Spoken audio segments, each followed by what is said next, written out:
नमस्कार। कच्छ की भूमि में आप सबका स्वागत है। कच्छ का रण ऋतुओं के आगमन और प्रस्थान के साथ मेरा भी चेहरा बदलता रहता है। कच्छ जो मेरी जन्मभूमि ही नहीं, रणभूमि भी है, जहाँ जीना है एक निरंतर संग्राम। प्रकृति के अजब रूप है, कभी जल ही जल तो कभी रज ही रज।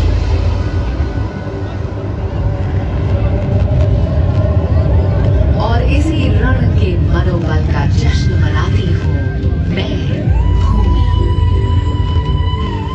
आज आप सुनेंगे हम दोनों से कहानियां, वो कहानियां जो अनदेखी है, अनजानी है, हमारे इतिहास की कड़ियां भी हैं और एक एहसास भी।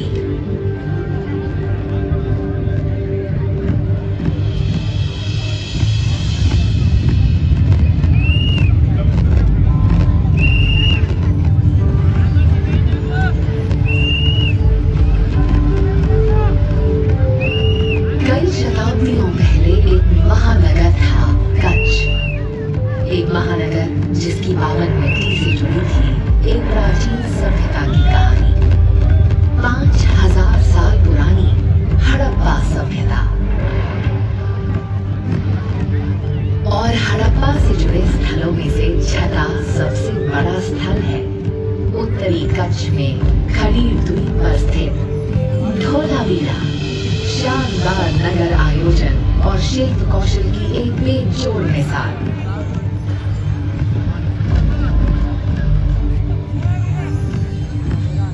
सोच के देखो कि इतने साल पहले भी ये कितना योजनाबद्ध तरीके से बनाया गया था, एक मजबूत किले के दुर्ग जैसा।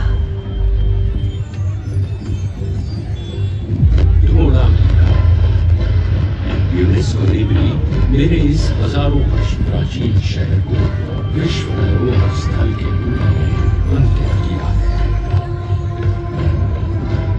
आओ अब आपको लेकर चलूं ईस्वी सन 326 के साल में।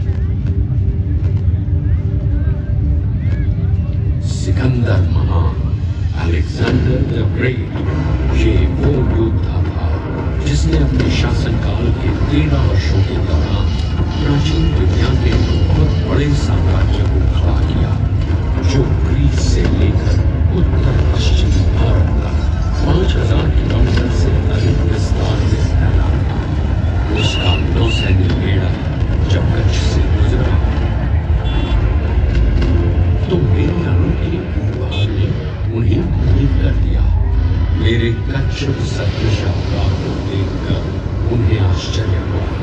उन्होंने मुझे अबीर नाम से जाना, क्योंकि उस समय वहां अबीर जनजाति का जन्म था। समय के साथ साथ कई तब्दीलियां हुई। 300 साल बाद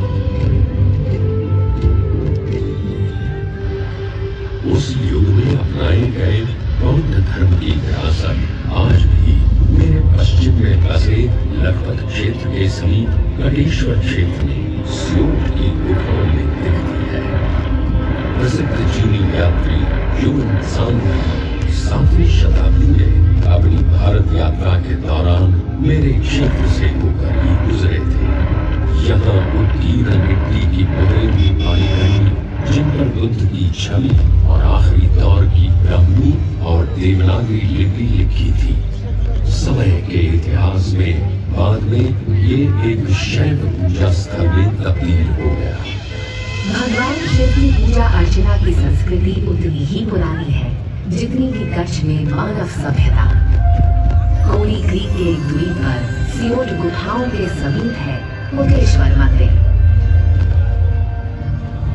पौराणिक मान्यताओं के अनुसार लंका का राजा रावण भगवान शिव का बहुत बड़ा भक्त था। भगवान शिव ने उसे अमरता का वरदान दी एक शिवलिंग कैलाश पर्वत से लंका ले जाने को दिया। मार्ग में रावण को दलदल में फंसी एक गाय दिखाई, जिसकी मदद के क्रम में रावण ने शिवलिंग धरती पर रखा। परंतु ये देवताओं द्वारा रावण को रोकने के लिए किया गया एक छल था। धरती पर रखते ही शिवलिंग की 1 करोड़ प्रतिकृति बन गई। असली शिवलिंग की पहचान करने में असमर्थ रावण नकली शिवलिंग को लेकर लंका चला गया। उसके जाते ही सभी नकली शिवलिंग गायब हो गए और इकलौता असली शिवलिंग यही बना रहा। बस तभी से यहाँ प्रतिष्ठित देवता को कोटिलिंगेश्वर के रूप में पूजा जाने लगा। जब आप कोटेश्वर मंदिर जाएं, तो समीप ही स्थित है नारायण सरोवर। भगवत पुराण के अनुसार भारत में सबसे पवित्र 5 सरोवर है। मान सरोवर, बिंदु सरोवर, पंपा सरोवर, पुष्कर सरोवर और नारायण सरोवर। हिंदू पौराणिक कथाओं के अनुसार भगवान विष्णु ने अपने दाहिने पैर के अंगूठे से जिस जगह भूमि को कुरेदा, वहीं नारायण सरोवर का निर्माण हुआ। कहते हैं नारायण सरोवर की यात्रा किए बिना आपकी यात्रा अधूरी ही रहती है। एक तरफ आध्यात्मिकता की शांत और अलौकिक आबोहवा और दूसरी तरफ मेरी ये भूमि अपने शासकों की वीरता, बहादुरी और दयालुता की लोक कथाओं में डूबी हुई है। वीरता की बेजोड़ मिसाल झलकती है झाला की लड़ाई।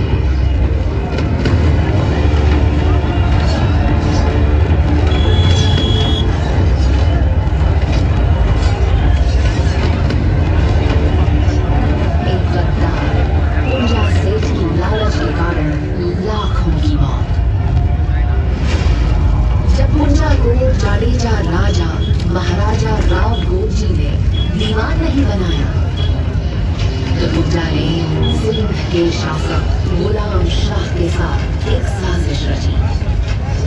कच्छ साम्राज्य की सेना गुलाम शाह से 4 गुना कम थी, लेकिन कच्छी सैनिकों की जांबाजी बेमिसाल। मातृभूमि के लिए देखा सबने जला।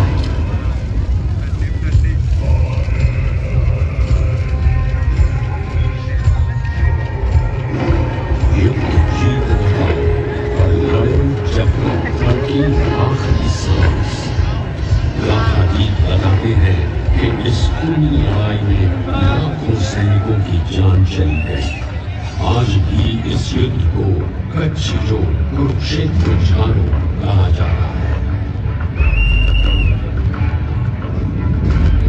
1971 के भारत पाकिस्तान युद्ध के समय भारत के पश्चिम भाग में एकमात्र एयरपोर्ट भुज में ही था। पाकिस्तान ने बमबारी कर इस एयरस्ट्रिप को पूरी तरह से तबाह कर दिया।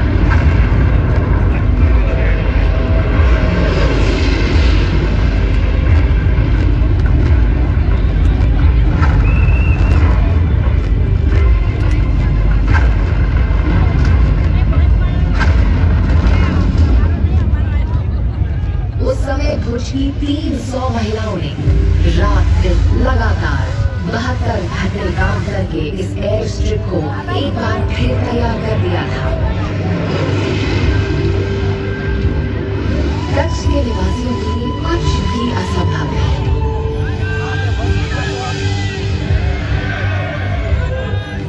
नामुमकिन को मुमकिन कर दिया उन्होंने, और रक्षक बन उन्हीं की एक बुलंद निशानी है।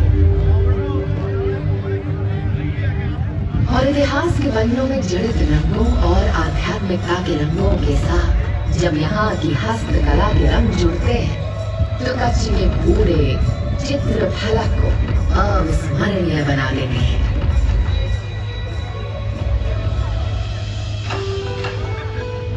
इंद्रधनुष की छटा झलकती यहाँ की खास कच्ची कढ़ाई के हर धागे के संग।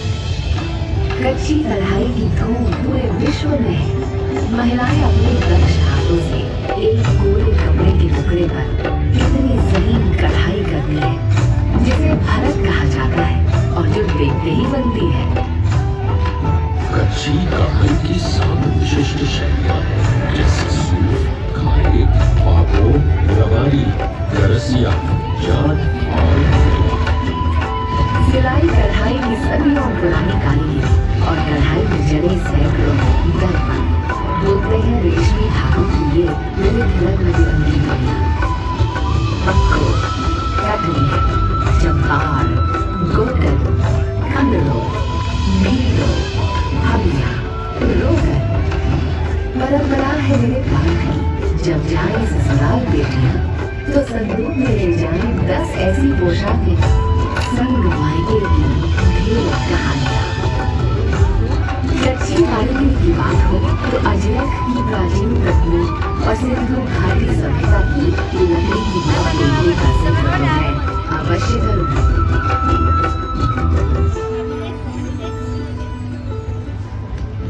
जिस तरह हस्तकला कच्छ की जनजातियों का मुख्य हुनर है, उसी तरह वीरों की भूमि कच्छ में एक अंतर्निहित वीरत्व है।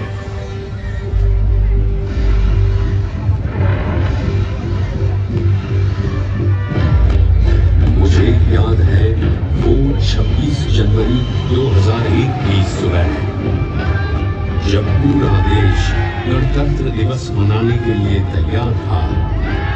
इस बात का किसी को जरा भी एहसास नहीं था कुछ क्या होने वाला है।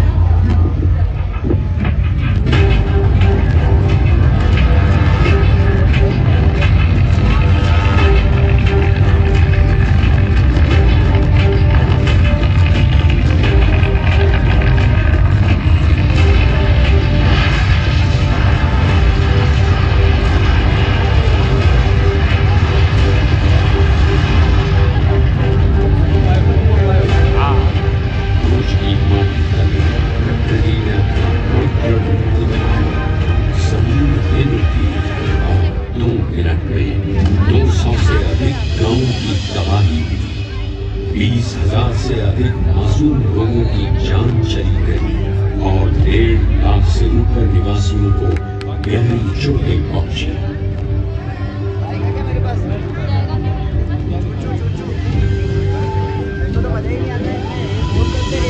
आज भी स्मृति वन में जाकर आंखें और हृदय दोनों ही भर जाते हैं, जो एक श्रद्धांजलि है उन लोगों को जिन्होंने भूकंप में अपने प्राण खो दिए। लेकिन कच्छ एक रणभूमि है और कच्छ के लोग से लोगों के मनोबल से, एक असाधारण नेतृत्व करने वाले के फल से कच्छ का पुनर्निर्माण हुआ है। आज माननीय प्रधानमंत्री जी और तत्कालीन मुख्यमंत्री के अभूतपूर्व नेतृत्व में कच्छ में बना है गरुड़ी सांतलपुर सीमा राष्ट्रीय राजमार्ग, जिसने धोलावीरा और धोरडो के बीच की दूरी को बहुत ही कम कर दिया है। और प्रगति की राह पर एक और उपलब्धि, विश्व का सबसे बड़ा Gujarat hybrid renewable energy park. अपने गौरवशाली इतिहास में देखे हैं मेरे कच्छ ने कई उतार चढ़ाव। दोनों की तारीफ मैं जरूर करूंगा, है इससे मुझे बहुत लगाव। एक स्मार्ट विलेज की मिली है आज इसे पहचान, जहां हर शैली हर धागे ने कमाया आत्मसम्मान। शिक्षा हो या स्वच्छता, किल्लत नहीं है कोई आज। रण उत्सव की चमक देखो, कच्छ का है ये सरताज।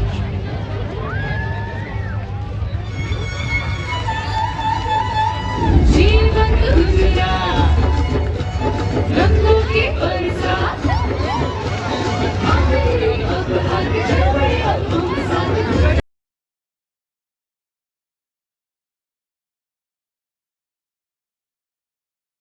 महका सा कमल तुम हो।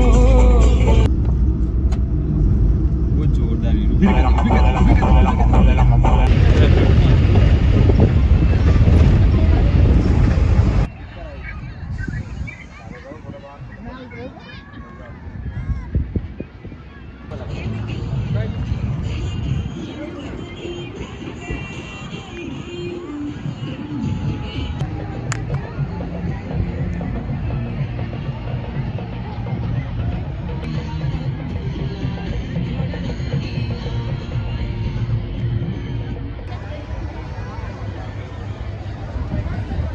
ये भाभी